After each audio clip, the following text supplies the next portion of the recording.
I recently started playing some Standard again for the first time in a very, very long time. I'll actually probably do some more Standard gameplay videos once Dustmorn drops so that I'm playing with the latest stuff. And we'll play with decks just prior to a new set dropping because it'll be old hat within a week. Part of being a YouTube content creator is making things that are evergreen or very topical.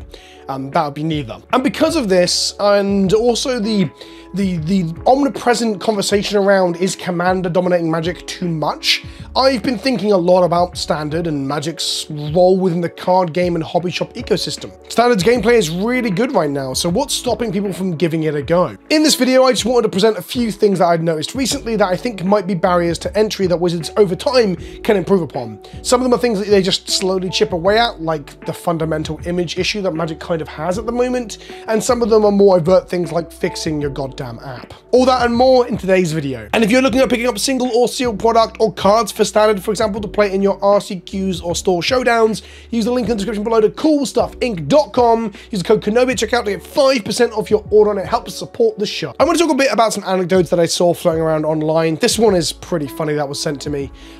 This Twitter user said, just had somebody show up to my local store champs with Liliana of the Dark Realms in their deck because the companion app says it's legal. It also says that many cards from DMU, All-We-One and Brothers War aren't legal. I didn't check the aren't legal bits, but I did check, and as of recording this video, which is several days after that tweet was made, 2 days after, Liliana of Dark Realms is showing as legal on the companion app. The companion app is not great, let's be honest. It's the thing that you use to like sign into events at your local store, and you can search cards on it, like Liliana of the Dark Realms, which is currently not in Standard. And well, according to this, it's legal in Standard. For those of you unaware, Liliana of the Dark Realms is an M14 rare that was reprinted in Bloomburrow in the Commander decks with this special like squirrel treatment, and thus someone has ticked the wrong box when updating the app with this card entry. The same goes for a few of the other ones. Chase the Mind Sculptor is currently legal in Standard according to the companion app. Now, there's a few things here. One, the app just hasn't been updated correctly or was updated incorrectly. This is a reasonably easy fix. And ultimately, there are ways to find out the standard legality of cards beyond the companion app. You have the Gatherer, which, as far as I know, is up to date with these things, but because they're not tied for some reason, Gatherer being the official search engine that Wizards put out that isn't very good. Scryfall, which is the de facto best way to look at Magic cards, that thing has the standard legalities correct on it. And of course there's Arena too, which is a whole point later in this video about Arena. But I guess when your actual app that you use to sign into the event on your phone doesn't actually work or function like it should, that tells you the wrong thing about legality. That is kind of an issue when you're trying to get people into a format like Standard. There is a barrier to entry of people fearing rotation and the cost of buying in for paper, so you don't want to put up more hurdles. The player that showed up and didn't get to play the Liliana of the Dark Realms that they pulled out of their Bloomburrow decks are probably both disappointed by the fact they can't play with it, but even further disappointed by the fact that they rocked up with an illegal deck. For those of you who don't know, if you have cards that aren't legal in the format, and they will be removed and basic lands will be replaced from them in, not comp, but the one below comp. Well, the REL is that. Either way, that's the fix for you. You won't get DQ'd or whatever. You might get a game lost in the game you're in if you just play a card that's not legal in the format, but they will be replaced with basic land. I think Wizards really do need to put a little bit of effort in making their apps usable and, well, just basically minimum level functional to encourage people to use them and get into formats like Standard. Beyond this, there are other anecdotes that are floating around. Again, these are all anecdotal, but I think they speak to a wider issue or a couple of wider issues. One I saw that I couldn't find the retweet of or find the tweet again was that someone said that they had a Pioneer RCQ, similar issue, I'll explain a bit more, and someone showed up and tried to play Worm Coil Engine, which is not legal in Pioneer as far as I understand it. I just had to double check myself because I don't trust myself. No, it's not legal in Pioneer. And the reason they had rocked up with it was because they opened it from a booster, Brothers War, in the old frame treatment, and they just assumed, because the vast majority of the things from the old frame treatment are legal in Pioneer, that other ones that opened up were legal in Pioneer. Easy mistake to make, I guess, without second checking yourself against Scryfall, but it is a good example of the confusion around the things you open. You can open a Liliana of the Dark Realms from a pack in the showcase thing, or a Worm Coil Engine from a Brothers War pack or similar, and those things aren't legal in Pioneer. Is a bit of a different kettle of fish because it's an older format, but in Standard, for example. But the question I have is, like, does Digimon or One Piece or Pokemon or Yu-Gi-Oh, do they have cards that aren't legal in their Standard formats, like in their boosters? else. And like, I'm not saying they shouldn't have those things. I'm actually a huge advocate for printing old, eccentric, weird oddities into current booster products. I like seeing them show up in the limited format because I think it's fun and zany, and I like to see reprints. So I'm not posing the answer to this question is stop doing this, because I think that'd be a net negative. I'm just pointing out that sometimes we have sets release and they have like 5 different frame treatments and only 3 of which are legal in standard.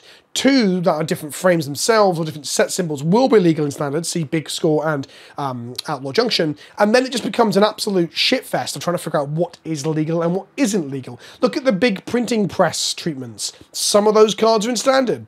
Half of them are not. Now, of course, the entrenched, enfranchised player like you and I will know what is and isn't, because we will simply check a search engine like Skyfall. We will do the small amount of work that is needed for this. But also, you've got to remember that entrenched players like you and I might know what Josh Lee Kwai has for breakfast. The point of that joke is that we are the entrenched players, and thus we aren't the ones they need to target to grow these formats. What you want to do is get your average commander player and casual to rock up to play 60 card if you want 60 card one-on-one constructed to be a thing and to grow and keep Magic alive. And thus, to do that, you probably need to make things a bit simpler. The base level would probably be have your app tell you whether something's legal or not when you open it from a booster. Just some thoughts I had. I'm not saying this problem is super severe, I'm just saying these are clearly issues that they probably need to fix around Magic, and particularly standard. On that note, another anecdotal one I saw floating around Twitter, on multiple occasions, I've seen people tweet this across the last 2 to 4 years multiple times, like I found 3 of them when searching for it, is that they've gone to events at their local store for Standard or Pioneer again, and people have played Sol Ring in their deck. Now, Sol Ring is banned in Legacy, and is not playable anywhere outside of Commander and Vintage and Cube and such. It's not legal in many constructed formats.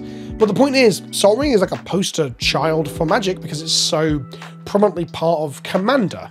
Having Commander be the focus of Magic, the forefront of Magic, does cause the kind of slips like this to happen. Again, the entrenched players, or the players that take a couple minutes to do some research, won't do this, but the average casual who wants to just try out their hand at 60 card constructed may make that mistake. Now again, I'm not saying that this is like a boo-boo that Wizards themselves have explicitly made. What I'm pointing out is that this comes from like a perception issue around Commander being the forefront or main way of playing Magic and everything else being a subsidiary of that. An anecdote from my own personal experiences recently, and by recently I mean a good 6 or so months ago, I was chatting to someone who plays in my local constructed Pokemon scene, and we were talking about some of the issues that I perceived when I was playing a little bit last year, where rounds were overrunning thanks to a lock deck, a prison deck in the format, the standard format, that caused rounds to go long and people not to finish more than one match. Their counter-argument, rather defensively and a bit immaturely, was that, well, at least they don't have the problem that Magic has, where every round is 3 hours long, and sometimes one player gets eliminated and the other players have to watch the other player play, and I immediately realised they thought that Commander was our main format. They thought the conversation we were having would be to compare their rotating standard 60 card constructed format to our 100 card non-rotating non-tournament format. And I thought that was kind of wild. This player didn't play Magic, or at least they only played a little bit of Commander themselves, and some friends had forced them to. They primarily played Pokemon. But I do find it interesting that someone who was entrenched enough to build a constructed deck for Pokemon Standard might not understand that Commander is not our tournament structured format, because when they go into their local store, all they see is Commander. 2 out of my 4 local stores only play Commander. And by 4 local stores, I mean, they're not all that close to me, but that's the whole different Killerfish. 2 of them only play Commander. There was no store showdowns at those either. I looked in to see if I could play them. 1 of them played it as sealed. They shouldn't have done that. But no one wants to play Standard. They still wanted the boost, the promo to be winnable by a local player, but no one wanted to play Standard. Again, part of the reason that made me think about this video. Like, I'm looking at buying some physical cards to perhaps play Standard next RCQ season because I think the format's really fun right now, but like no stores near me are playing it. I'd have to travel over an hour to get a Standard event in. I'm not going to travel an hour for Standard FNM. That's crazy. And that made me think about these anecdotes of the perception of Magic and Commander versus Standard, the legality complications that your average casual just can't be fucked to even try and navigate. And the final one I want to go on to here is that, like, Arena is fun to play. Like, on the day-to-day, the physicality of playing Magic on it is pretty good. It's pretty smooth, right? I do like it. But one of my biggest complaints on this channel ongoing has been how bad the economy for Arena is, and it's not gotten any better. I did videos only 3 or 4 months ago about how the economy got worse when they introduced more mythics into the fold. With OTJ, they had more mythics than ever in packs, and it really skewed what you opened when it comes to the boosters. The problem is, it's such a common thing for me to look in depth at the economy of Arena and realise that it's actually fucking us a bit harder, that I don't even remember the ins and outs of it anymore. I've just consigned to the fact that that's just the way it is, and it's frustrating and shit. And the reason I bring this up here is because if you want to play Standard right now, the primary way that you would get reps in, practice, get to know your matchups, learn your sideboarding, your deck, and try and tweak new cards is with Arena. And in the current ecosystem of Magic, if you want to play Paper and Arena, you got to buy in twice. That has always been the case with MTGO, but with MTGO you could sell out twice. With Arena, on one of those sides, you are locked in. As Arena continues to be a very expensive buy-in for only entrenched dorks like myself, and you watching this if you play a lot of Arena too, it is a fundamentally problematic thing for Magic and Standard going forward, because people may look at how much it costs to buy and practice with a Standard deck online, and they might guffaw, they might scoff, and they say, fuck it. I'll either just not play Arena or I'll stick to the 100-card singleton formats like Brawl. Kind of have to have a playset of Elegant Parlor, a playset of Urask Forge, a playset of Talon, and so on and so on. We're already up to 12 rare wildcards there. I do think it'd be productive towards Standard generally if Wizards made some sort of progress towards making these things more accessible to the average player. Now, there is an argument, and I will identify it, and I don't know if I'm even going to argue against it. There's an argument that if you made Arena more accessible, that Paper Standard becomes less popular because people will just default to playing digitally. I'm not sure if that's the case. All that playing Standard on Arena has done for me is make me want to play Paper Standard. But I can absolutely see how that might be the case for other people. Get your reps in online and fuck going to your local store, I guess, for Standard. Just go play Commander instead. I don't know where the end goal of this video really is. It's just some thoughts I've been having about my local scene and the idea of playing 60-card constructed Magic at the moment, playing in a format like Standard, which feels, you know, wide open and interesting, and then the issues that it and Magic faces holistically with the audience the way it is after a global pandemic and a huge shift towards casual Commander. I'm not positing any answers here, and I completely and utterly put my hands up and accept that. I just thought these were perhaps some interesting points that start a conversation, I guess. Let me know what you think in the comment section below. Is there something in particular that would help you to consider playing Standard again?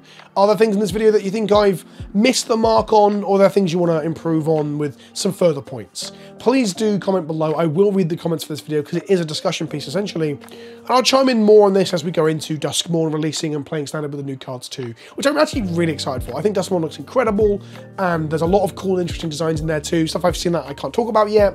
Very excited. Don't forget to subscribe. On Thursday, I'm revealing one of the Commander decks for Duskmourn, the red-black group slug deck with the big moth demon in his non-house form. It's pretty exciting. And on Friday, I'll be opening up some boosters and talking about Duskmourn in depth with a sponsored video from Wizards, actually. So it's funny that I'm like criticizing some of the decisions in this video. They're sponsoring that one. I think the criticisms in this video are in good faith. Like, I want Magic to improve, and I want Magic to succeed, you know? Anyway, don't forget to like, comment, subscribe, and I'll see you in the next videos. Ta-ta for now.